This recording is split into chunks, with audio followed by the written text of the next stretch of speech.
क्या किसी दूसरे देश के साथ हुआ व्यापार समझौता आपकी नौकरी, आपकी कमाई और आपकी रोज़मर्रा की चीज़ों की कीमतों को बदल सकता है। दिसंबर 2025 तक भारत अलग अलग देशों और क्षेत्रीय समूहों के साथ कुल 17 ट्रेड एग्रीमेंट कर चुका है। इनमें 13 पूरी तरह फ्री ट्रेड एग्रीमेंट FTA है, जबकि बाकी प्रेफरेंशियल ट्रेड एग्रीमेंट PTA और इकोनॉमिक कोऑपरेशन एग्रीमेंट ECA के रूप में है। इन सभी समझौतों का मकसद एक है, भारतीय सामान और सेवाओं को दुनिया के बड़े बाजारों में सस्ता, आसान और ज़्यादा प्रतिस्पर्धी बनाना।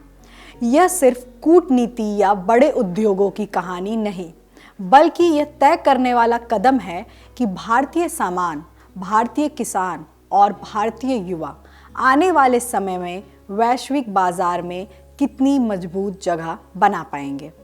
पहले समझते हैं FTA, PTA और ECA में क्या फ़र्क है। हर समझौता पूरा बाजार खोलने वाला नहीं होता। PTA में 2 देश सिर्फ चुनिंदा सामानों पर टैक्स छूट देते हैं, यानी यह एक तरह की सीमित रियायत होती है जहां कुछ सेक्टरों को फायदा मिलता है, लेकिन पूरे बाजार को पूरी तरह नहीं खोला जाता। वहीं ECA इससे एक कदम आगे होता है।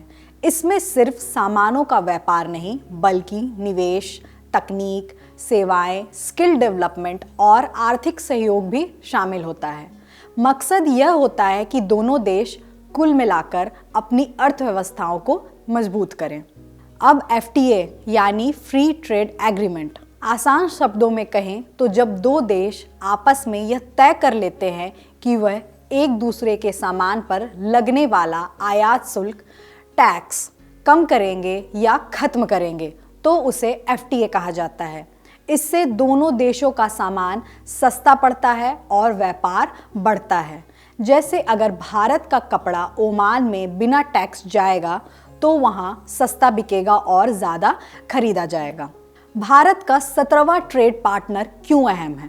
दिसंबर 2025 में साइन हुआ Bharat Oman comprehensive economic partnership agreement CEPA Bharat का 17वां ट्रेड डील है। UAE के बाद यह खाड़ी क्षेत्र में भारत का दूसरा बड़ा समझौता है। इसके तहत भारत के करीब 98% निर्यात को ओमान के बाजार में ड्यूटी फ्री यानी बिना टैक्स पहुंच मिलेगी। यह ओमान की ओर से 2006 में अमेरिका के बाद किसी भी देश के साथ किया गया पहला बड़ा द्विपक्षीय व्यापार समझौता है, इसलिए इसका रणनीतिक महत्व भी काफ़ी ज़्यादा है। भारतीय निर्यातकों को क्या फ़ायदा होगा?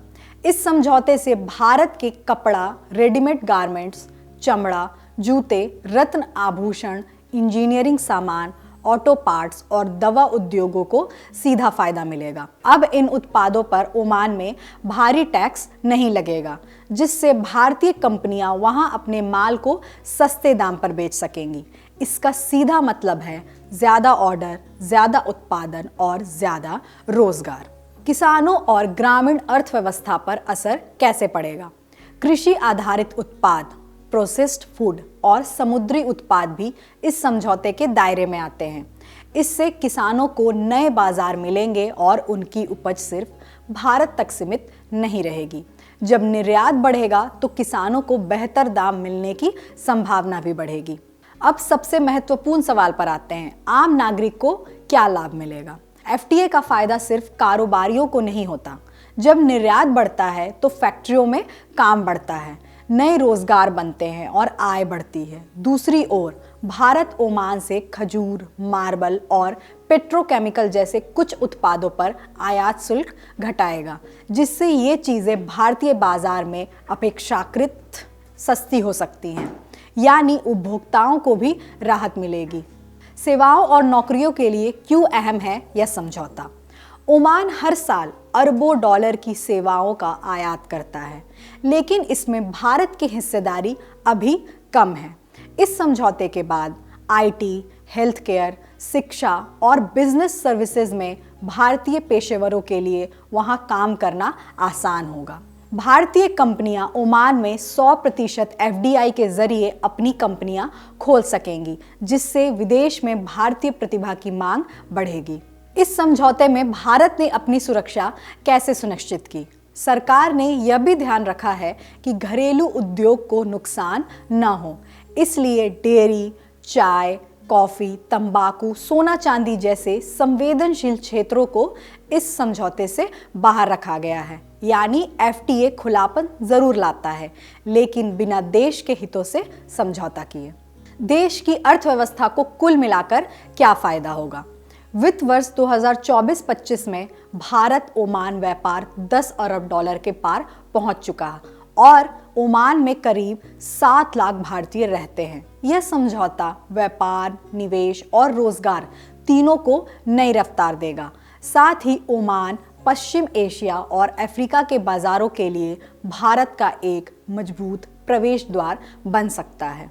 भारत ने अब तक किन बड़े देशों से एफटीए किया है? भारत के ट्रेड एग्रीमेंट सिर्फ छोटे बाजारों तक सीमित नहीं हैं। इनमें United kingdom, UAE, Australia, Japan और दक्षिण कोरिया जैसी बड़ी अर्थव्यवस्थाएं शामिल हैं। यह वही देश है जहां भारतीय कपड़ा, फार्मा, इंजीनियरिंग और आईटी सेवाओं की जबरदस्त मांग है। यूके के साथ समझौता सिर्फ सामान नहीं, सेवाएं भी। 2025 में भारत और यूके के बीच हुआ सीईटीए भारत के 99% निर्यात को यूके में ड्यूटी फ्री पहुंच देता है। खास बात यह है कि इसमें सिर्फ वस्तुएं नहीं बल्कि सेवाएं भी शामिल हैं। आईटी, हेल्थ केयर, फाइनेंस और शिक्षा। यूरोप, खाड़ी और अफ्रीका भारत की बढ़ती पकड़।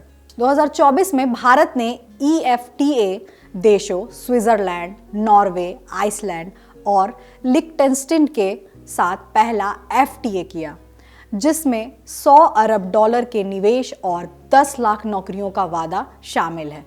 2022 में यूएई के साथ सीईपीए ने रत्न, आभूषण, टेक्सटाइल और इंजीनियरिंग सामान को बड़ी राहत दी, जबकि मॉरिशस के साथ समझौते ने अफ्रीका के बाजारों तक भारत की पहुंच को आसान बनाया।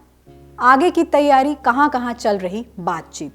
भारत फिलहाल यूरोपीय संघ, America, Israel, ASEAN, New Zealand, Canada और जीसीसी देशों यानी गल्फ कोऑपरेशन काउंसिल, पश्चिम एशिया का एक क्षेत्रीय समूह है जिसमें 6 खाड़ी देश शामिल हैं। सऊदी अरब, यूएई, कतर, कुवैत, ओमान और बहरीन के साथ ट्रेड डील पर बातचीत कर रहा है। सीधे शब्दों में कहें तो ये व्यापार समझौते सिर्फ सरकारों के बीच कागजी फैसले नहीं हैं। इनका असर आपकी नौकरी, आपकी कमाई और बाजार में मिलने वाली चीज़ों की कीमतों पर पड़ता है। जब भारत अपने सामान और सेवाओं को दुनिया के बड़े बाजारों तक पहुंचाता है तो यहाँ फैक्ट्रियों में काम बढ़ता है, नए रोजगार बनते हैं और किसानों व छोटे कारोबारियों को भी नए खरीदार मिलते हैं। ओमान, यूके, यूएई और दूसरे देशों के साथ हुए समझौते दिखाते हैं कि भारत अब सिर्फ बाहर से सामान खरीदने वाला देश नहीं रहना चाहता, बल्कि दुनिया को सामान बेचने और रोजगार पैदा करने वाला देश बनना चाहता है। देश दुनिया की बड़ी खबरों को आसान भाषा में समझने के लिए अमर उजाला से जुड़े रहिए। वीडियो पसंद आए तो लाइक, शेयर और सब्सक्राइब जरूर करें। अगर आप ये वीडियो YouTube पर देख रहे हैं तो हमारे चैनल को सब्सक्राइब कर बेल आइकन दबाएं और Facebook पर देख रहे हैं तो हमारे पेज को लाइक करें।